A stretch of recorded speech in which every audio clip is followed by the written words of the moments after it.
Hechos capítulo 17, versículos 5 al 13. Dice, voy a leerlo en Nueva Traducción Viviente. Si usted quiere seguirme desde su smartphone o desde su tablet, lo puede hacer.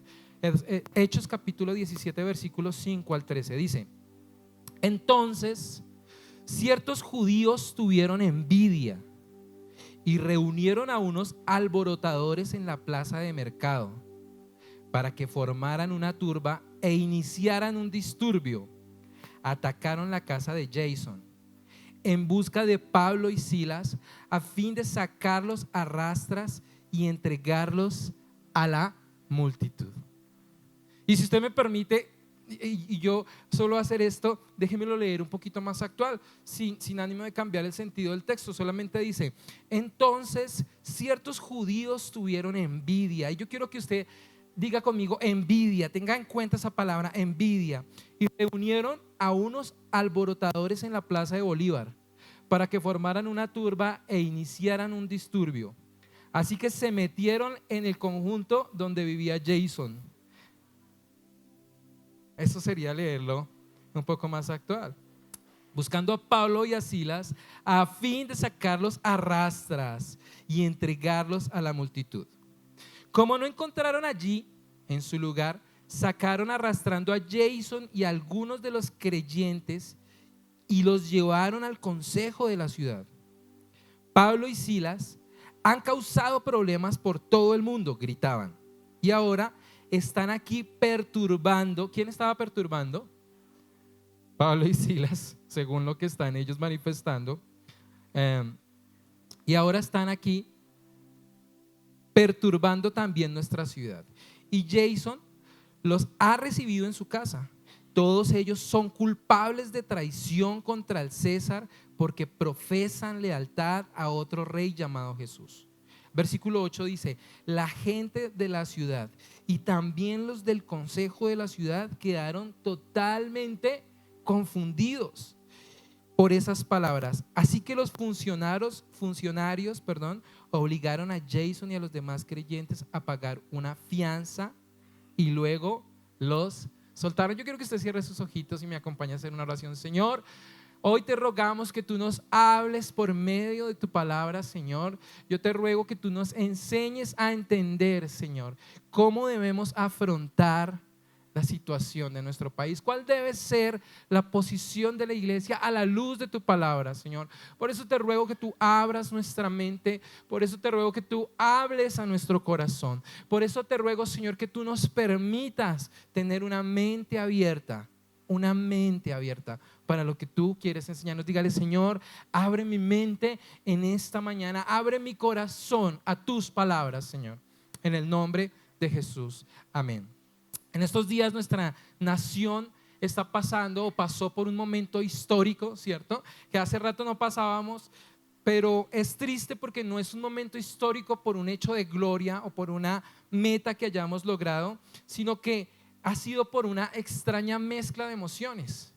Escúchame bien esto, fue una extraña mezcla de emociones porque por un lado nos sentimos motivados por las protestas cuando vemos a todos los colombianos con su cacerola protestando, cuando vemos a todas las personas manifestando su inconformidad por algunas de las políticas que se han implementado en nuestra nación. Y eso nos genera cierta identidad porque nosotros también nos sentimos inconformes por cosas que están pasando en nuestra nación. Pero por otro lado hay un sinsabor de ver cómo la violencia que está enquistada en nuestra sociedad sale a flote. Yo no sé si a ustedes les pasó, pero cuando yo veía las noticias yo sentía dolor por mi país.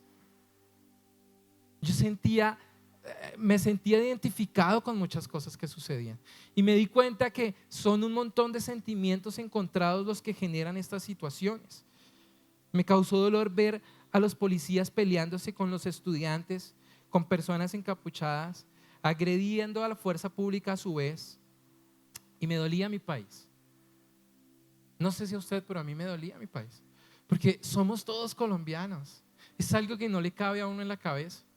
Es algo que no le cabe a uno en la cabeza, cómo alguien puede enfrentarse contra la policía y luego llegar a la casa y ver que es su vecino, que quizá le puede ayudar, que tiene hijos igual que que nosotros. Así que esta situación me llevó a pensar, y esto le da un poco el título a mi mensaje, y este mensaje sería más una pregunta: ¿cuál debe ser nuestra posición como iglesia en estos temas? ¿Cuál debe ser nuestra posición como iglesia en este momento sociopolítico por el que estamos pasando como país? Pues como veía mis redes sociales, yo en mis redes sociales trato de tener pastores y trato de tener líderes. En mis redes sociales, cuando agrego a alguna persona, trato de revisarla muy bien. Así que generalmente tengo personas que me influyen de manera positiva, pero me llamaba mucho la atención que cuando estaba viendo mis redes sociales acerca de lo que estaba pasando, encontraba comentarios que no eran muy acertados, aún por líderes cristianos. Encontraba cierto grado de polarización que expresaban sus ideales políticos, olvidando por un momento que como líderes y pastores debemos generar un tipo de contenido de aliento espiritual, de oración, de respaldo a nuestro país por la difícil situación que estamos viviendo. Así que como miembros de la iglesia, como cristianos, como personas que hemos aceptado a Cristo en nuestro corazón, debemos ser esa parte de la sociedad que genera ayuda, que genera esperanza, no una parte de la sociedad que genere más problema. En 1 Timoteo capítulo 2 versículo 2, voy a leerlo en la versión Dios habla hoy, dice: se debe orar por los que gobiernan y por todas las autoridades. Mire, esto no lo digo yo, lo dice la palabra de Dios. Escúchame, se debe orar por los que gobiernan y por todas las autoridades, para que podamos gozar de una vida tranquila y pacífica, con toda piedad y dignidad. Esto me llevó a ver que realmente necesitamos ir a la palabra de Dios para saber cómo afrontamos esta situación como hijos de Dios y como ciudadanos de nuestra nación. Así que quisiera que volviéramos al texto de Hechos capítulo 17 versículo 5. Dice el versículo 5: entonces ciertos judíos tuvieron envidia, diga conmigo, envidia, y reunieron a unos alborotadores en la plaza de mercado para que formaran una turba e iniciaran un disturbio. Eso dice el versículo 5. Así que estaban allí reunidos en la plaza unos alborotadores con capuchas, habían gases lacrimógenos, había mucha policía, pero básicamente esto fue lo que sucedió. Que lo primero que yo quiero que analicemos del texto es que la motivación por la que los judíos empezaron a reunir alborotadores fue la envidia. Debemos ser honestos con nosotros mismos y revisar cuál es la motivación de nuestra propuesta. Escúchame bien, usted y yo deberíamos preguntarnos cuál es la motivación por la que siento necesidad de unirme a esta protesta. Pero antes de hacer este ejercicio mental, me gustaría que usted y yo convengamos en que no estamos hablando de la veracidad de nuestras inconformidades con el gobierno. Escúchame bien, porque esta parte es muy delicada, por eso traje este mensaje bien escrito, lo revisé muchas veces, porque creo que Dios quiere hablarnos algo como iglesia. No estoy hablando de si tenían razón o no en su pliego de peticiones. Por eso el versículo 7, quiero que lo leamos. Ellos sustentaron cuál era su inconformidad. Versículo 7 dice: todos ellos son culpables de traición contra el César porque profesan lealtad a otro rey llamado Jesús. Voy a volverlo a leer porque no lo tenemos en pantalla. Todos ellos son culpables de traición contra el César porque profesan lealtad a otro rey llamado Jesús. La pregunta es si tenían razón o no en lo que estaban reclamando.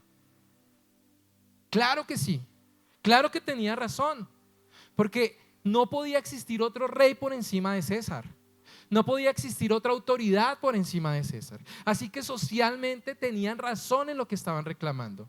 Mi punto no es si tenían razón o no en lo que estaban reclamando. La palabra de Dios no nos está hablando de si tenemos razón o no por las cosas que estamos reclamando.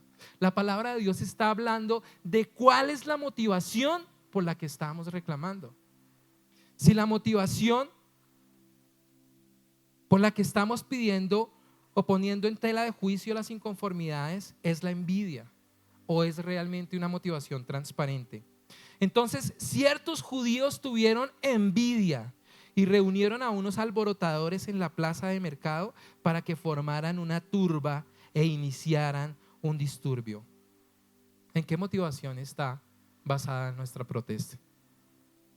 ¿Acaso en un sentimiento reprimido? ¿Acaso está motivada en la envidia, en los celos, en la polarización política, en el vandalismo, en odio contra el gobierno, en anarquía? ¿O realmente está basada en que no sean vulnerados nuestros derechos? El compromiso de construir una mejor nación que bendiga el nombre de Dios. Esa debería ser nuestra motivación como iglesia. Debería ser esa necesidad de que la gente voltee a ver a Cristo. Esa debería ser nuestra motivación principal como iglesia. Así que el texto continúa diciendo: Pablo y Silas han causado problemas por todo el mundo, gritaban y oraban.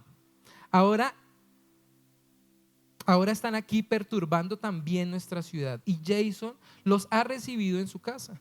Todos ellos son culpables de traición contra el César porque profesan a otro rey llamado Jesús.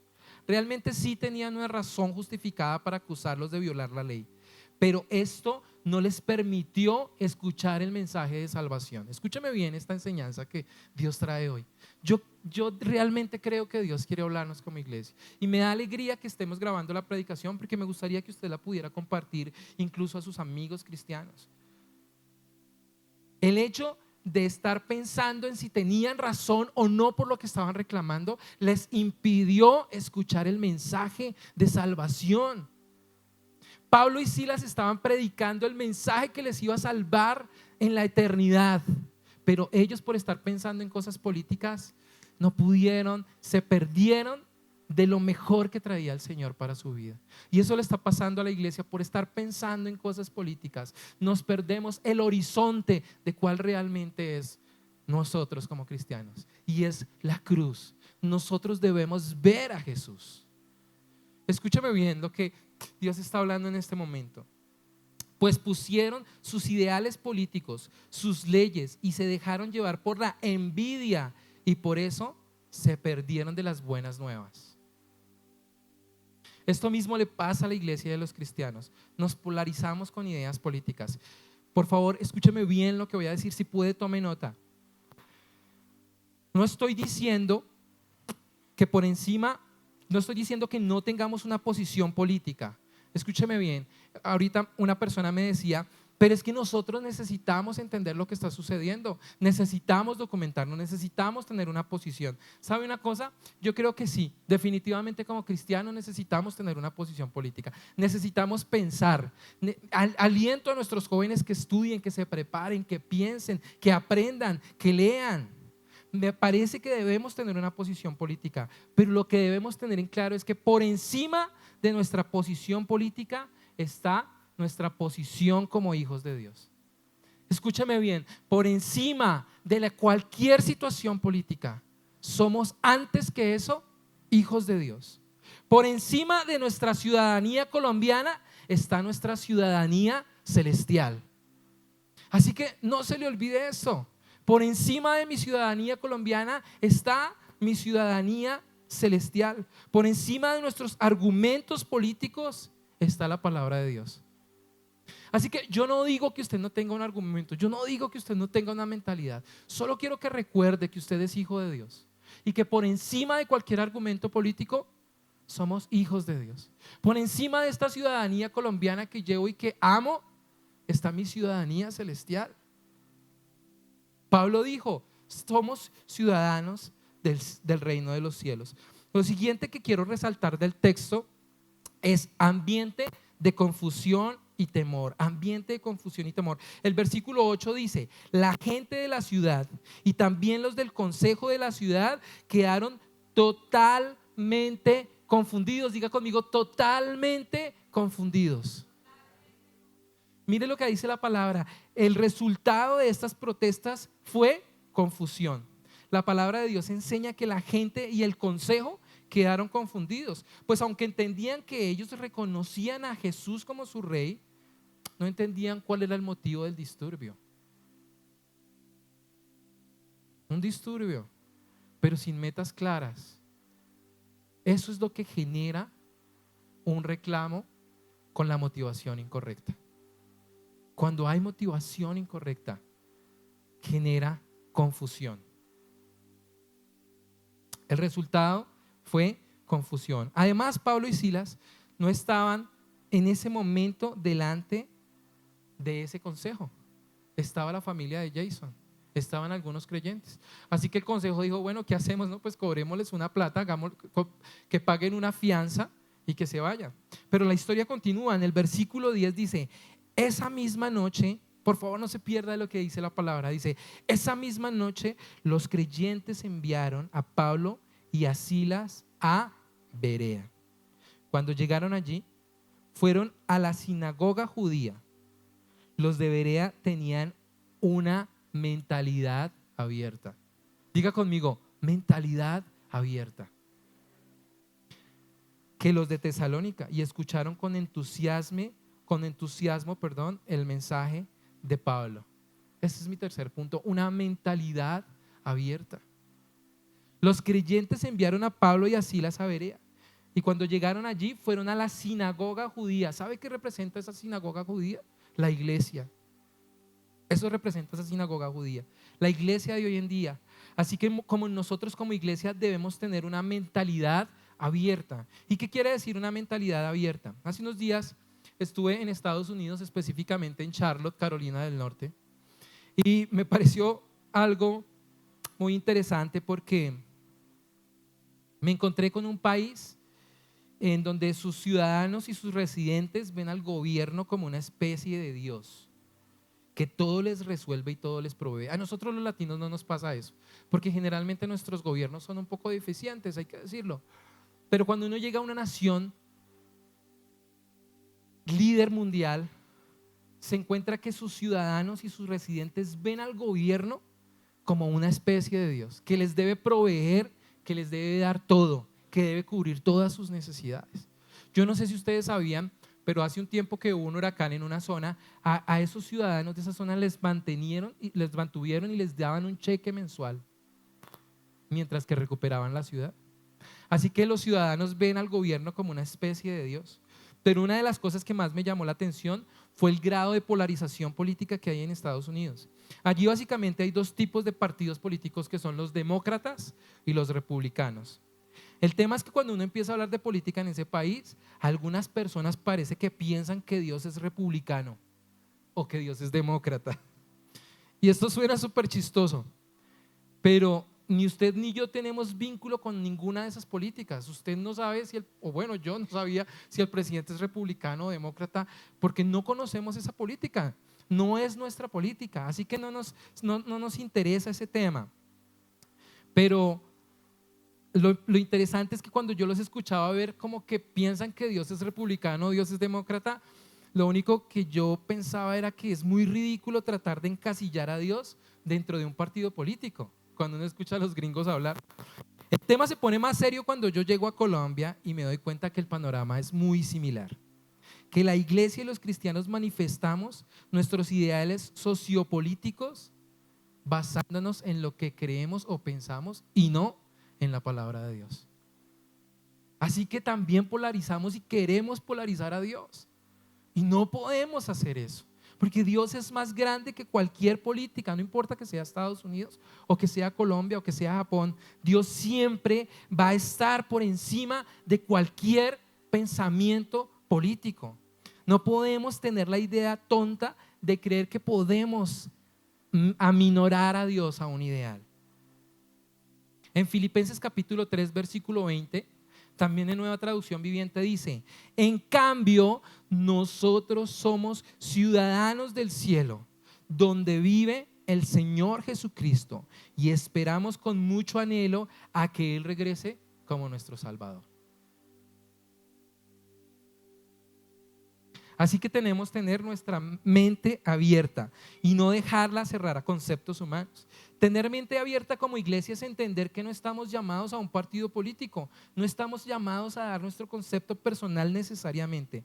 Debemos entender que Jesús murió por todos, Jesús murió por los policías, Jesús murió por los estudiantes, Jesús murió por las amas de casa que estaban protestando, Jesús murió por la iglesia, Jesús murió por todos y a todos les amó. Mente abierta, no mente cerrada, no mente polarizada, mente abierta. Pues el Señor Jesús, en un momento de las injusticias más grandes que ha cometido la humanidad, mantuvo su mente abierta. Juan capítulo 18, versículo 35 y 36 dice: ¿acaso soy judío?, replicó Pilato.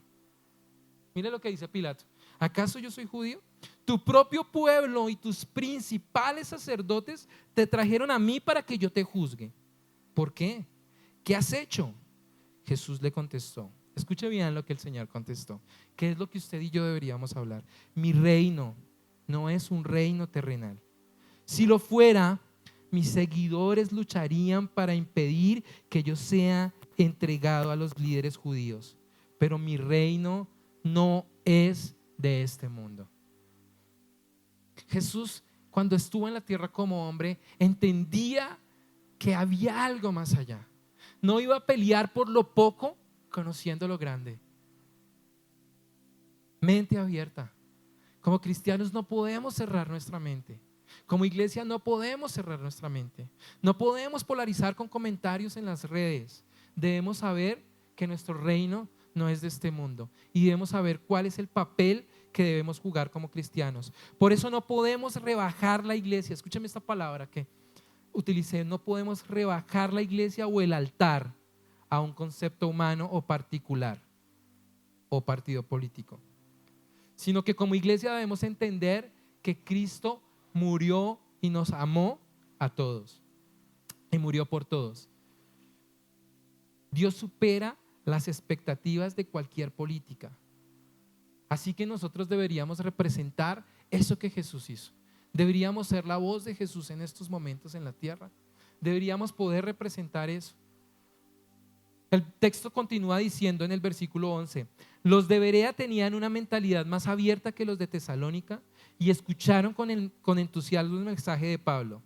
Escúchame bien esto: día tras día examinaban las escrituras para ver, si Pablo y Silas enseñaban la verdad. Día tras día examinaban las escrituras. Como cristianos deberíamos examinar las escrituras para tener un panorama más claro, y debemos hacerlo a la luz de la Biblia para poder tener un concepto basado en los principios que Dios nos enseñó. ¿Sabe una cosa? David Wilkerson, uno de mis predicadores preferidos, alguna vez fue a Europa, y cuando estaba en Europa le preguntaron: maestro, ¿tú crees que la gente puede resucitar por medio de Mahoma? Y él respondió lo siguiente: solo por Cristo se llega al Padre, porque Él es el camino, la verdad y la vida. Y dijo: doy esta respuesta porque soy cristiano, y eso es lo que creemos los cristianos. Escúchame bien, esto me llevó a pensar que quizás él pueda pensar otra cosa, quizás él pueda tener otra idea, pero respondió con la palabra. Así que nosotros podemos tener los ideales, pero que como cristianos deberíamos tener la palabra de Dios en nuestro corazón para poder guiar al pueblo. Como resultado, versículo 12, muchos judíos creyeron, como también lo hicieron griegos prominentes, gente intelectual, tanto hombres como mujeres. Entonces escúchame, mismos predicadores, diferentes mentes, diferentes resultados.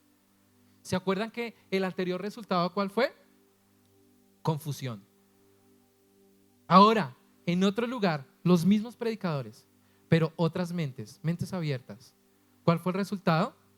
El resultado fue salvación, fe, nuevos creyentes, tanto griegos como prominentes, hombres y mujeres en común. Así que la gente, después de escucharnos hablar de política, debería pensar en Jesús. Debería nuestra conversación política tener como resultado que la gente crezca en su fe, que la gente voltee a mirar a Dios, no polarización. Así que ¿cuál debería ser nuestra conducta en estas situaciones? En Filipenses capítulo 4 versículo 4 dice: alégrense siempre en el Señor. Insisto, alégrense. Nosotros somos los que debemos mantener la alegría. Somos los que debemos mantener la fuerza como iglesia. Somos los que debemos proveer ánimo a los que están cansados, a los que no encuentran un espacio, a los que se preocupan. Alguien fue a mi casa y decía, no, la situación cada vez está más tremenda. Y no lo culpo, es una persona que no conoce del Señor, pero yo decía, ahí es donde la iglesia necesita venir a traer esperanza, porque somos representantes del Señor en la tierra. Alégrense, insisto, alégrense. Escúchame, que su amabilidad sea evidente a todos. Amabilidad evidente. ¿Sabe? Yo estaba viendo televisión ahí con mi esposa y estaban unos policías ya como alrededor de las 9 de la noche y una señora salía con aguapanela y pan a darle a los policías, y así que el periodista se acercó y le dijo, ¿qué está haciendo? Y dijo, ellos tienen hambre. Esos deberíamos ser los cristianos. Amabilidad. Amabilidad con todos los sectores. Amabilidad no importa lo que usted piense. Yo no estoy diciendo que no tenga un pensamiento, por eso lo recalqué muchísimo. Lo que estoy diciendo es lo que deberíamos hacer, lo que dice la palabra. Amabilidad. ¿Con quién? Con todos. Mire lo que dice ahí, que su amabilidad sea evidente. ¿A quiénes? ¿A los que usted simpatiza? No. ¿A sus enemigos? No. A todos. Deberíamos ser amables con todos. Deberíamos poder tender la mano al estudiante que viene gaseado, pero también deberíamos darle almuerzo, invitarlo a algo al policía que está en ese momento también enfrentando una situación difícil. Incluso si tuviéramos la posibilidad de hablar con políticos, deberíamos poder ser amables con todos. Eso enseña la palabra. El Señor está cerca. No se inquieten por nada, más bien en toda ocasión, con oración y ruego, presenten sus peticiones y denle gracias a Dios. ¿Cuál debe ser nuestra posición? Oración y ruego y gratitud. Señor, gracias por nuestro país. Gracias, Señor, porque lo que está sucediendo nos duele, pero creemos que tú vas a hacer algo positivo de todo esto. Creemos que tú nos vas a guardar. Esa debe ser nuestra oración de gratitud, de esperanza. El versículo 7 dice, y la paz de Dios, escúchame bien, y la paz de Dios que sobrepasa todo entendimiento, cuidará sus corazones y sus ¿qué? Diga, Señor, que mis pensamientos, dígale, Señor, tómese un momento y diga, Señor, que mis pensamientos sean cuidados por tu paz en Cristo Jesús. Esa paz que sobrepasa en todo entendimiento es la que va a cuidar nuestros corazones y nuestros pensamientos. Esta semana un pastor amigo mío me dio una frase que alimentó mucho mi vida. Me dijo, la fe no va en contra de la razón, más bien va más allá de la razón. Escúcheme bien lo que me enseñó. Me dijo, la fe no va en contra de la razón, todo lo contrario, va más allá de la razón. Es decir, que la fe supera nuestra razón. De esa misma manera, esa paz que Dios da supera la razón, supera todo argumento y toda posición. Escúcheme bien, esa paz que Dios da supera el pánico que genera una situación como esta. Esa paz que Dios da supera toda dificultad, supera toda lógica humana. Pero la paz tiene dos propósitos claros: cuidar nuestro corazón y cuidar nuestros pensamientos. No se deje contaminar. Está bien que usted tenga una posición, está bien que usted estudie, pero cuide su corazón y cuide sus pensamientos a la sombra de la paz que supera todo entendimiento. Sin embargo, estoy muy triste de ver cómo tenemos la tendencia de la malicia a pensar siempre lo malo, a hablar mal de nuestros dirigentes, a insultarlos en memes y burlarnos de ellos, o a hablar mal de la policía, a hablar mal de los estudiantes que también luchan en una voz de protesta, e incluso nos atrevemos a afirmar cosas en redes sociales de las cuales no tenemos certeza. ¿Sabe? Yo entiendo que el mundo haga esas cosas, yo entiendo que el mundo publique memes y se burle, pero la iglesia, por lo menos Inspiration, no debe hacer eso. Nosotros como iglesia debemos mantener la diferencia. Y yo no lo digo, lo dice la palabra de Dios. Eso es antibíblico, iglesia. Quiero decirles eso. Eso es lo más antibíblico. Mire lo que dice la palabra en el versículo 8. Y ahora, amados hermanos de la iglesia, escúchame bien lo que dice Pablo. Ahora, amados hermanos, una cosa más para terminar. Concéntrense en todo lo que es verdadero, todo lo honorable, todo lo justo, todo lo puro, todo lo bello y todo lo admirable. Piensen en cosas excelentes y dignas de alabanza. Así que usted y yo deberíamos decirnos a nosotros mismos: Germán, no te dejes contaminar por esos pensamientos. Piensa en lo justo, en lo bueno, en lo digno de alabanza. Eso es lo que debe estar en nuestros pensamientos. Esta es la forma en la que Dios quiere que hablemos y que nos expresemos, en las cosas positivas que vemos. En el versículo 9 dice: no dejen de poner en práctica todo lo que aprendieron y recibieron de mí, todo lo que oyeron de mis labios y vieron lo que hice.